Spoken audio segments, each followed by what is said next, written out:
लेना, अगर तिलक लगाओ तो अच्छा है, पर आजकल तिलक लगाते हुए बच्चे युवा शर्माते हैं, भी ये क्या पंडितों की तरह तिलक लगा लिया। इसलिए आप खाली जल ही लगा ले, ऐसे एक बार यहां, एक बार यहां, एक बार यहां। और राइट कदम आप पहला, जब घर से बाहर निकलो काम के लिए, तो राइट कदम को पहले बाहर निकालना, लेफ्ट मत निकालना। और आपकी राइट नासिका चलनी चाहिए। अगर लेफ्ट चल रही है, चलने का क्या पता है, आप एक नाक को दबाएंगे तो जो सांस आराम से चल रही है जो हिस्से की, इसका मतलब वो है। अगर आप राइट दबाएंगे और लेफ्ट चल रही है आराम से और राइट बंद है, इसका मतलब है आप जिस काम पे जाओगे वो काम नहीं होगा, उसमें दिक्कत आएगी, होगा तो वो आपको हानि देगा। अगर आपकी लेफ्ट चल रही है तो 1-2 मिनट के लिए लेफ्ट करवट सो जाना, ऐसे लेट जाना, 1 मिनट के अंदर आपकी राइट चलने लग जाएगी। फिर आप राइट सांस चल रही है, राइट कदम बाहर निकाल के चले जाना। जो आपका काम नहीं होता, थोड़े दिन ये मंत्र सिद्ध हो जाएगा, आपको फील हो जाएगा कोई शक्ति आपके साथ चल रही है। फिर आप जो काम जाओगे कोई आपका काम नहीं रुकेगा, सहज में आपके काम हो जाएंगे एकदम इतनी सरलता से। लेकिन गलत काम नहीं करना, कोई ब्लैकमेलिंग है, कोई चोरी है, कोई उल्टा फुल्टा काम है, ये नकारात्मक काम नहीं करना, ये आप इसको ध्यान रखना। सकारात्मक काम है, कोई आपके काम नहीं होते। और कई बार ये भी ध्यान रखना, हमें लगता है ये काम ठीक है, होना चाहिए। अब जैसे एक व्यक्ति था, उसका नाम नहीं ले रहा मैं, उसकी पत्नी पाठ करती थी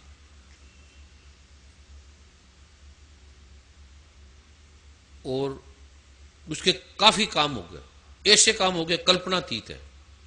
कभी करता था, कभी नहीं करता था, कभी करता था, कभी नहीं करता था। अनायास उसकी मृत्यु होगी, डेथ होगी। तो उसकी पत्नी ने कहा ये क्या, मैं तो पाठ करती थी, ये मेरे पति की क्यों डेथ हुई, ये मेरे पति की मृत्यु क्यों होगी। मैंने उसको कुछ नहीं बोला। उसने फिर पूछा भी ऐसा क्यों हुआ, मेरे पति की क्यों डेथ होगी। मैंने कहा जो आप हॉस्पिटल में ले गए थे वो रिपोर्टें लेकर आओ। वो रिपोर्टें लाई,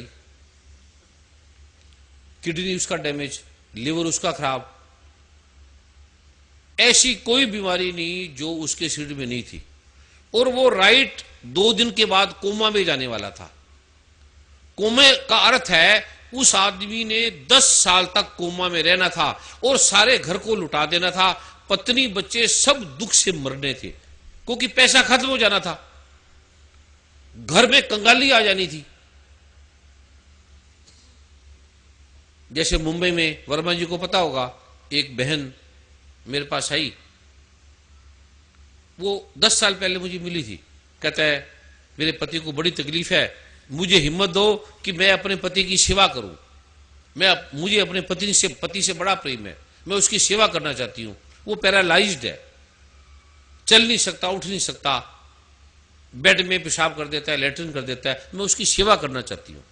मैंने उसकी सेवा नहीं की। मैंने कहा ठीक है, प्रभु कृपा करेंगे, पाठ करो। पाठ करती रही। उसने ये नहीं कहा मुझे क्या करना चाहिए, या बस जो गुरु से सीधा बोलते हैं ये कर दो, तो गुरु कहेगा ठीक है पाठ करो, प्रभु कृपा करेंगे। 10 साल में उसके पति की भी जान दुखी, लेटरिन बेड में, पेशाब बेड में, ना खा सकता ना उठ सकता। 10 साल में वो पत्नी भी मरी की तरह होगी बेचारी। अब कहां जाए, ना बाहर जाए, ना किधर जाए, बेटी भी बेटा भी सब परेशान। आखिर उसके मन में ये आया कि प्रभु इसको उठा ले, ये मेरे से देखा नहीं जाता। 10 साल कोई बेटा, कोई बेटी, कोई पत्नी घर से बाहर ना निकले, पता नहीं कब लेटरिन कर दे, कब पेशाब कर दे, सब दुखी हो गए इतने। और वो आदमी खुद भी दुखी पड़ा। उसने फिर सत्संग में एक बार आई, उसने प्रार्थना की मेरे से कि गुरुजी मेरा पति बहुत प्रॉब्लम में है, अब जो प्रभु को अच्छा हो, अब वो मृत्यु के लिए दवाई भी नहीं दे सकती, डॉक्टर भी नहीं मार सकते, और मुंह से भी नहीं बोल सकती कि हम दुखी हो गए हैं, इसकी सेवा करके हमारा घर लुट गया है, अब ये ठीक नहीं हो सकता। डॉक्टरों ने जवाब दे दिया सेल इसके डैमेज हो गए। उसने इतनी बार प्रार्थना की कि प्रभु को जो अच्छा लगे। मैंने कहा ये पाठ कर, ठीक हो जाएगा। पाठ किया, रात को उसकी पति की मृत्यु होगी। दूसरे दिन सत्संग था, पति की डेथ। मैंने बोला जब तेरा काम हो जाए, ये नहीं बोला तेरे पति की डेथ हो जाए, भी जब तेरा काम हो जाए उसी समय सत्संग में आ जाना। इधर उसकी पति की डेथ हुई, उसी दिन सत्संग था, वो सत्संग में आके बैठ गई। मैंने उससे पूछा, कहता गुरुजी आपकी बड़ी कृपा है। उसका शरीर शांत हो गया और वो मृत्यु के समय उसके चेहरे पे इतना तेज था, नूर था, जैसे वो दुखों से पार हो गया, मुक्त हो गया। कई बार आप जो मांगते हैं कि ये होना चाहिए, कई बार आपका मांगना गलत होता है। आपको नहीं पता, हमें नहीं पता हम जो मांग रहे हैं वो ठीक है या गलत है। जब आप प्रभु पे छोड़ते हो कि जो तुध भावे सोई भली कार, और ये पाठ करके बोला करो कि प्रभु ये मेरे मन में कामना है, ये मुझे चाहिए, ये इसके लिए मैंने पाठ किया, लेकिन ये मेरे लिए ठीक है, कल्याण करिए तब देना। ये अगर करेंगे तो फिर प्रभु उसको कल्याणकारी करके देगा, गलत नहीं होगा आपके साथ। अगर वो कल्याणकारी होगा नहीं तो उसको होने नहीं देगा, और या उसका रूप बदल देगा। अगर आप मांगेंगे कि ये होना चाहिए तो वो हो जाएगा। और दूसरा, सत्संग में जो सेवादार है, किसी का दिल मत दुखाएं भूल कर भी। जो सेवा करते हैं उसके अंदर गुरु का कोई फोर्स जाता है। किसी का दिल दुखा दिया, किसी को डांट दिया, आपको पता नहीं है कि यहां किसके अंदर क्या देवी देवता बैठा हुआ है।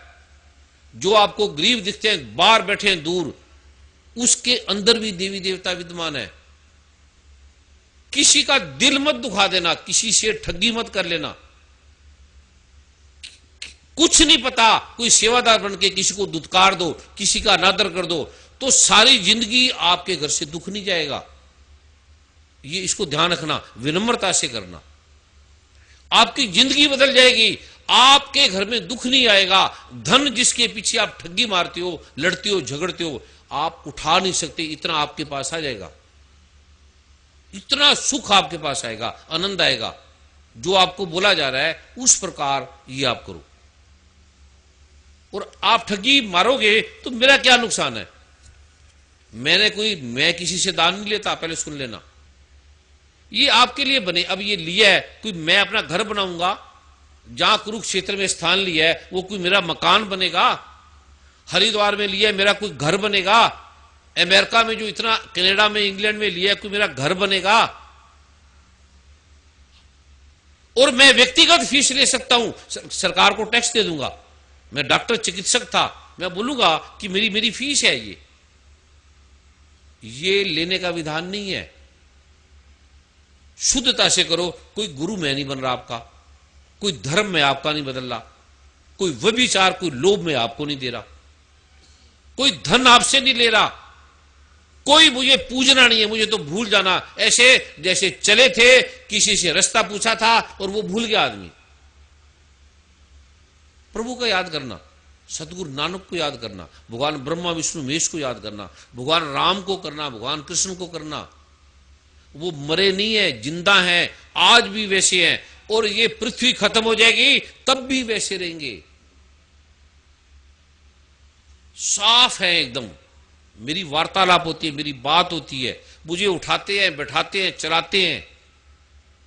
परमात्मा की कसम, मैंने परमात्मा को जाना है, देखा है, बात करता हूं, बोलता हूं। पखंड से हटो, अडंबरों से हटो, और साफ सब देगा। इस चीजों से खाली कोई मैं आपको कोई ज्यादा चीजें नहीं मिलता, कोई तपस्या नहीं, कोई कुछ नहीं, सिंपल सी चीजें हैं, ये आप करो। यहाँ के व्यभिचार वाला कोई लड़का लड़की के चक्कर में मत पड़े। मैं भी अगर आपको बुलाऊं, मेरे चरण छुओ, मेरी मालिश करो, मेरे कमरे में आओ, भूल के मेरे पास आना। मैं जिस घर में जाता हूं वहां घर वाले कोई मेरे कमरे में नहीं आते, पता है सबको। इस वर्ल्ड में जहां भी जाता हूं, कोई भी गुरु, कोई भी आपका गुरु अगर आपको कहता है, पहले सब सुन लेना। अगर कोई बहन को बुलाता है, कोई व्यभिचार है, समझ लेना वो गुरु नहीं है, उसके पास कुछ नहीं है, ये सुन लेना। कोई जरूरत नहीं उसके पास जाने की। साफ ये प्रारूप है। मां राधा, मां कृष्ण का प्रारूप आपकी समझ में कभी बताएंगे क्या था, क्या आलोक था वो। इस चीजों से आप बचो, चमत्कार से बचो, आडंबरों से बचो, पखंडों से बचो। राख निकाल दी किसी ने कुछ और कर दिया। इस आडंबरों से आप फंसते हो। इससे इसका मतलब कुछ नहीं है, ये भ्रामक है, ये साफ साफ है। और कोई गुरु ऐसे किताब छाप के देगा आपको, कान में बताएंगे, कई दिन लगाएंगे, कुछ नहीं है, साफ साफ ये प्रयोग है। फिर मेडिकली डॉक्टरों के द्वारा, रिपोर्टों के द्वारा बताया जा रहा है आपको। फिर मेरा नहीं है, मैं करता नहीं हूं, मैं परमात्मा नहीं हूं, मैं आपकी तरह हूं, आपका बेटा हूं, आपका भाई हूं, आपका बच्चा हूं। इस तरह से हम एक सदस्य हैं परिवार की तरह, उस तरह से दे रहा हूं। आप ठीक हो जाओ, ये मेरा इनाम है, ये मुझे मिल गया। आप रोगों से मुक्त हो जाओ, ये मुझे मिल गया। शुद्धता से करो, जो आपको सेवा मिले उसमें अक्कड़ मत लाओ, ये मैंने की है। और कोई कर्ता मत बने, किसी जगह का किसी को दे दिया, ये मत लग जाना कि अब ये यहां का लीडर बन गया, अब यहां का ये बन गया। ये बीमारी से बचो। पीछे जो बड़ा सेवादार है, पीछे जूते साफ करे। आप जाओ कभी गुरुद्वारे, बड़े बड़े करोड़पति आदमी जूते साफ करते हैं। अब यहां थोड़ा सा किसी ने समागम कर दिया, थोड़ा सा कुछ और कर दिया, उसकी अकड़े नहीं निकलती, उसके घर से बीमारी जाएगी नहीं। आप चाहे कुछ करते रहो, आप ये ध्यान रखना, आप विनम्र बन जाओ। दुनिया लेने लगेगी, आपकी पूजा करने वालों की लेने लग जाएगी, आपका नंबर नहीं आएगा। ऐसे ऐसे प्रारूप है। इस आडंबरों से बचो, अपनी पूजा कराने की, अपने आप को बड़ा बनाने की। इसलिए बने तो नेता बन जाओ, राजनेता बन जाओ, कुछ और बन जाओ। संत इस मार्ग में आपको ज्यादा लाभ होगा, इससे आप बचो। अपनी पूजा कराने की, व्यक्तिगत पूजा कराने के पाप से बचो। ये पाप नहीं है, ये महापाप है, ये ध्यान रखना इसको। दूसरा मंत्र, इस समय मोबाइल बंद करो। इस समय जब मैं जनरल वार्तालाप करूं तब आप टीवी को ऑन रख दिया करो। जब मैं मंत्र बोलूं आप अपने आप, क्योंकि मंत्र आधे मिनट का 1 मिनट का होता है बस। अभी टीवी बंद कर दें, जो लाइव इसको दिखा रहे हैं मेरे साथ बोलेंगे ओम। ये निवारण मंत्र ऐसे भी जानते हैं। ओम पढ़ने में ऐसा बढ़ता है, नहीं पढ़ पाते ब्रह्मी जीवन के नाम से। और हवन की ताकत कितनी आपको पता लगेगा। हवन भगवान श्री कृष्ण ने गीता में कहा है, मैं यज्ञ हूं, मैं हवन हूं। इसकी ताकत, इसकी शक्तियां हैं। बच्चे पढ़ते नहीं है, पढ़ने में असफल है। जो भी जगत में दवाइयां हैं, आयुर्वेदिक दवाइयां हैं, सभी हवन में काम आती है। और सभी हवन की चीजें उसकी दवाई बनती है। और हवन का जो फल है वो अति श्रेष्ठ है। जो चीजें औषधि हम खाते हैं वो हवन के द्वारा डायरेक्ट अग्नि के अंदर स्वाहा होती है। अग्नि साक्षात ब्रह्म है, भगवान ने कहा है। सूर्य साक्षात ब्रह्म है। जैसे बच्चे पढ़ते नहीं है, पढ़ने में असफल हो जाते हैं, फेल हो जाते हैं। ब्रह्मी जीवन ले लेना, एक कपूर की टिकिया जला लेना, आधा चम्मच ब्रह्मी जीवन, उसमें ब्रह्मी, मैनमी, सिक्का कई चीजें मिली है। एक एक चुटकी करके उसमें डालते रहना और इस मंत्र को 9 बार बोलते रहना। 1 मिनट का है, सुबह शाम करना। बच्चे पढ़ने में आप सोच भी नहीं सकते कैसे मां सरस्वती की कृपा है, कैसे सफल होते हैं। अब आपको जोंडिस है, कोई इलाज नहीं, मेहंदी के पत्ते को 9, केवल मेहंदी का पत्ता जो लाए हैं 9 बार इस मंत्र को बोलना और मेहंदी के पत्ते को सूंघ लेना बस। और डॉक्टर से जाके थोड़े दिन में चेक करा लेना, आपका बिल्लुबीन में फर्क आ जाएगा। खांसी है, जो काला नमक काली मिर्च आपको बोला था लाने के लिए, आप लाए हैं। इस मंत्र को 9 बार बोलकर उस काला नमक काली मिर्च को पीस लेना, शीशी में बंद कर लेना, एक चुटकी केवल जीभ पे रख लेना। एक आधे मिनट के अंदर आपकी गैस, एसिडिटी समाप्त हो जाएगी, ठीक हो जाएगी। आधे मिनट के अंदर। ईस्टोल, ऐसी ऐसी कई बीमारी है मिनटों में समाप्त होती है। अब बहनों को लिकोर है, उसका कोई इलाज नहीं। जीवन सार है, जो कल बोला था कि आप गोंद और सिंघाड़े को लेके आना, जो लेकर आए हैं, ये 9 बार मंत्र को बोलना। गोंद सिंघाड़े को घर में कूट के पीस करके पाउडर कर लेना, और ये जो जीवन सार है इसको कपूर की टिक्की में वही उसी प्रकार 9 बार बोल के हवन कर देना, 9 बार मंत्र बोल के हवन कर देना, 1 मिनट का है। और गुग्गल और जो गोंद और सिंघाड़ा उसको 2 चम्मच को 15 दिन दूध के साथ ले लेना। 15 दिन में आपका लिकोरिया ठीक हो जाएगा। इसकी शक्ति है। बेचना मत इस दवाई को, किसी को बताना नहीं, बेचना नहीं। अब डेंड्रफ है, डेंड्रफ का कोई इलाज नहीं, लगाते रहो सारे शैम्पू, उससे कितनी बीमारी होती है। केवल 4-5 बार डेंड्रफ का शैम्पू है, 1 किलो पानी में मिला लेना, घोल लेना, शैम्पू कोई अच्छा सा लगा लेना। शैम्पू लगाने के बाद झाग बनेगी, उस झाग वाले पार्ट को, सिर को, उस औषधि जो चीजें हैं मिली हैं, जड़ी बूटियां घरेलू, उससे धो देना, फिर सादे पानी से धो लेना। आपकी 4-5 बार में डेंड्रफ समाप्त हो जाएगी। 90% लोगों की एक बार में ठीक हो जाती है। लेकिन एक ध्यान रखना, तकिया अपना रखना, अगर घर में 4-5 जनों को है उसको भी लगाना, वरना उस तकिए पे जिस पे आप सोओगे उस पे जिसको डेंड्रफ है वो सो जाएगा, तो आपके अंदर दोबारा एंटर कर जाएगी। वो इन्फेक्शन है। जैसे आपने कपड़े धो लिए, गंदगी में बाहर दोबारा चले गए, फिर गंदे हो जाएंगे। ये ध्यान रखना।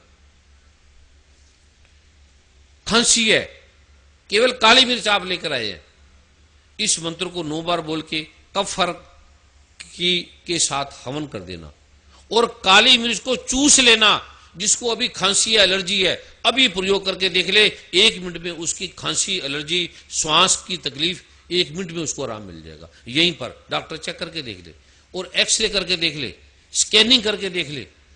काली मिर्च को चूसने से, खाना भी नहीं, इस मंत्र की ताकत है। और बिना मंत्र के भी करके देख लो, कुछ फायदा नहीं होगा। तीसरा, मोटापा है, ओवरवेट है, उसकी एक मोटापा मुक्ति के नाम से उसको हवन कर लेना। वातवटी है, जोड़ों का दर्द है, तो वातवटी को उसको उस जो हवन की सामग्री बनी है, पूजा की सामग्री बनी है, उससे हवन कर लेना।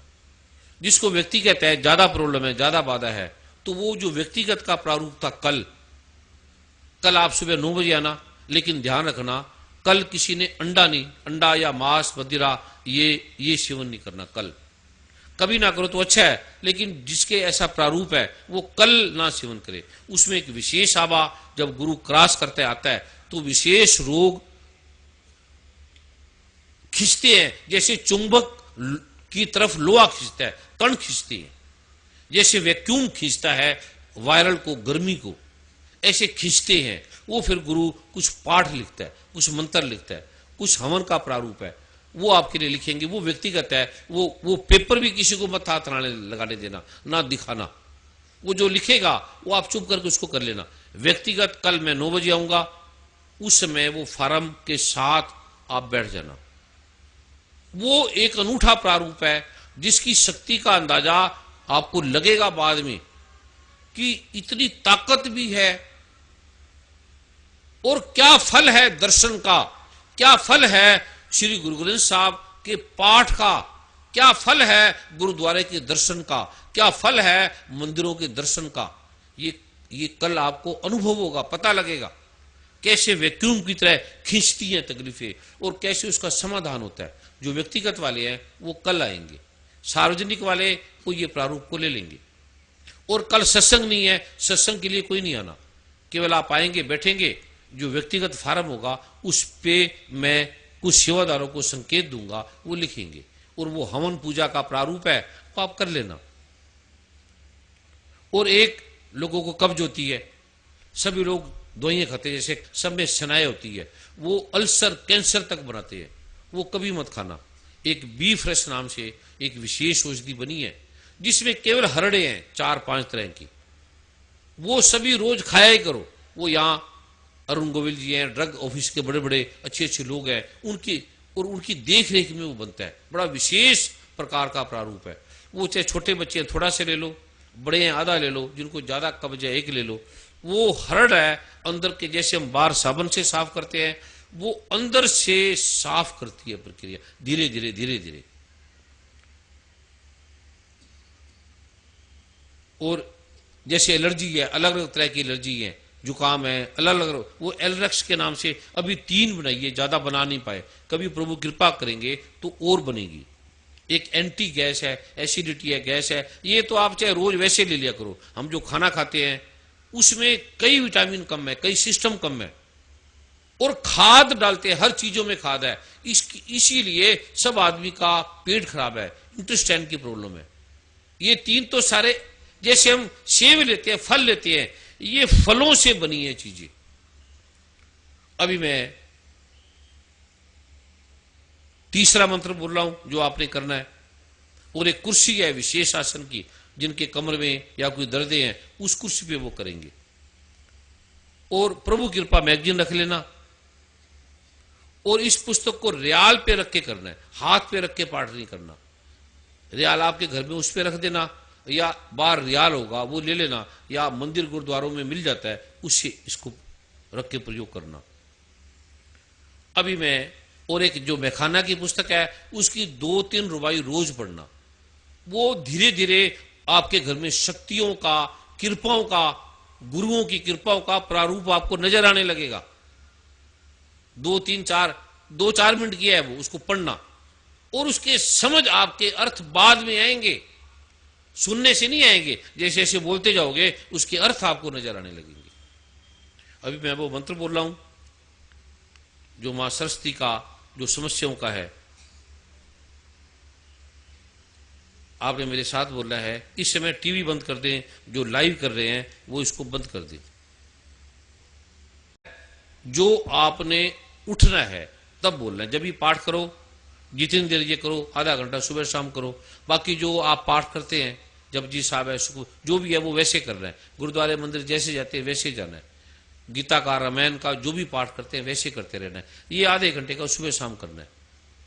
अभी जब आप उठोगे पाठ करके, तो ये एक मंत्र बोलने के बाद उठना है, उससे पहले बीच में नहीं उठना। बीच में कोई फोन आता है तो इस मंत्र को 5 बार बोल के फोन उठा लो। कोई दरवाजा खटखटाता है अचानक है तो 5 बार बोल के उठ जाओ, दोबारा फिर 5 बार बोल के बैठ जाओ इसको करने के लिए। और हो सके मोबाइल आधा घंटा बंद कर दो, आधे घंटे में फर्क नहीं पड़ता। लेकिन फिर किसी को जरूरी कार्य है तो उसकी रिंग ऑफ कर दो, या ये 5 बार बोलकर उठा लो, इमरजेंसी हो जाए तो। अभी 2 मुझे फूलों की मालाएं दे, 2 आसन दे दें। एक बेटा एक बेटी जो 15 साल से छोटा हो वो मेरे पास दोनों आ जाए। अभी मैं मंत्र दे रहा हूं, उसके बाद मैं उठूंगा। मुझे किसी ने छूना नहीं है। जब मैं आपको प्रणाम करूंगा उसके बाद आपने उठना है। समय हो तो बहनें इधर से, जो बहन बैठेगी उसमें इस समय शक्ति का प्रारूप होगा, उसे प्रणाम करके जाना, खाली हाथ नहीं प्रणाम करना। बेटे ने, भाइयों ने इधर से प्रणाम करके जाना है।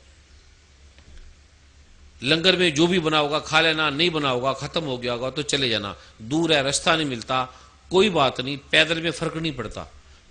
किसी के साथ जाओ, कोई सहारा दे, उसका एड्रेस पता नहीं पूछना, कहां रहते हो, किधर रहते हो, उससे संबंध नहीं बनाना।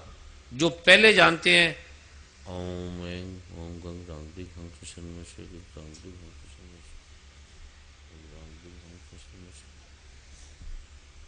ओम गंग रांगदी हंग कृष्ण में। बहनों ने इधर से प्रणाम करके जाना है, भाइयों ने इधर से प्रणाम करते जाना है। शांति से जाना है, आराम से जाना है। जिसके पास समय नहीं होगा, जल्दी होगी, वो दूर से जा सकते। करो तो बहुत कल्याणकारी है। जिनके पास जल्दी है, जाने की है, वो दूर से ही करके जा सकता है। अभी मैं वो मंत्र आपको लिखा रहा हूं, जो आप बोल के उठेंगे। इसको एक बार बोलना है, फिर आपने उठना है। घर में भी जब आप करेंगे, सुबह शाम पाठ करेंगे, जब उठेंगे तो एक बार बोलना है, फिर उठना है। ये बोलने के बाद मैं 1 मिनट पाठ करूंगा, फिर आपको प्रणाम करूंगा, फिर आपने स्थान छोड़ना है। उससे पहले किसी ने स्थान नहीं छोड़ना, ये ध्यान रखना। मैं जाऊंगा, अरुण जी जाएंगे, या जो भी मेरे साथ होंगे, और कोई मुझे छुएगा नहीं, मेरे पैरों को नहीं छुएगा, कार को भी नहीं छुएगा, दूर रहेंगे, ये ध्यान रखना। टच भी नहीं करेगा कोई। अभी मैं वो मंत्र बोल रहा हूं, इस समय टीवी को बंद कर दो। जब मंत्र बोलूंगा, मंत्र को हटते ही फिर टीवी को चालू कर देना। मेरे साथ बोलेंगे ओम, ये 5 बार बोल दो। अभी एक बार, और दूसरा अनुभव किसी को नहीं बताना, जब समागम के टाइम में बताना, घर में परिवार में पति को, पत्नी को, बच्चों को, बार में टीवी को, चैनल वालों को, अखबार वालों को, किसी को कोई कुछ नहीं बताना, ना घर में, ना परिवार में, ना पूछना, ना किसी से पूछना। कोई पहले जानते हैं तो संबंध ठीक है, कोई नए से मत पूछना आप कहाँ रहते हो, किधर रहते हो, क्या करते हो, कुछ नहीं पूछना। सत्संग में जब जाओ, जो आपका सत्संग है उसका वर्मा जी अनाउंस कर देंगे, तो वहां व्यक्तिगत संबंध ना बनाना, किसी के घर जाने लगो, फोन करने लगो, ये नहीं करना। उससे उस लोगों के कष्ट आपके घर में आ जाएंगे। फिर आप कहोगे मैं सेवा भी करता हूं और मेरे घर से रोग भी नहीं जा रहे। रोग कहां से जाएंगे? जिसको आपने बुलाया उसके रोग आपके अंदर आ जाएंगे। ये लेकिन जो आपके रिश्तेदार संबंध पुराने जानते हैं वो आप करते रहो।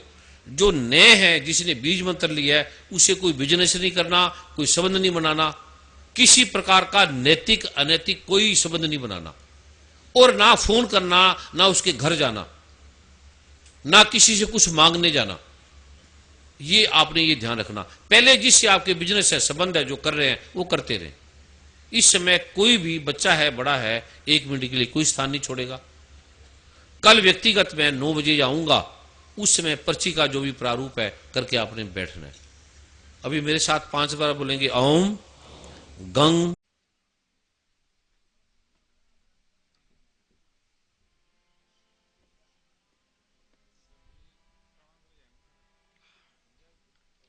आप बैठ जाइए, जो ये महापुरुष खड़े हैं बैठ जाएं।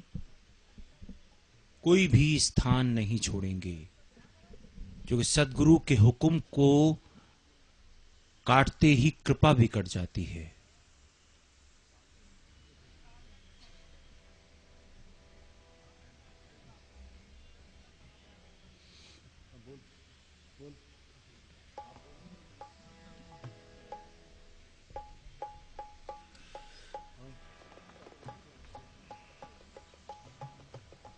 हेलो, कोई भी अपना स्थान न छोड़े, आपसे प्रार्थना है।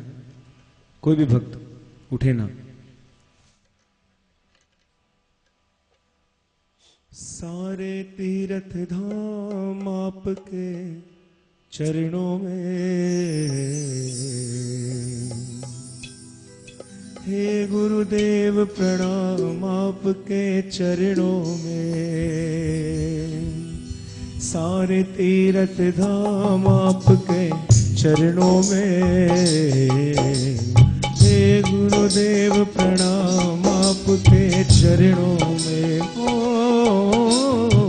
सारे तीर्थ धाम आपके चरणों में, श्री गुरुदेव प्रणाम आपके चरणों में। सारे तीर्थ धाम आपके चरणों में, श्री गुरुदेव प्रणाम आपके चरणों में।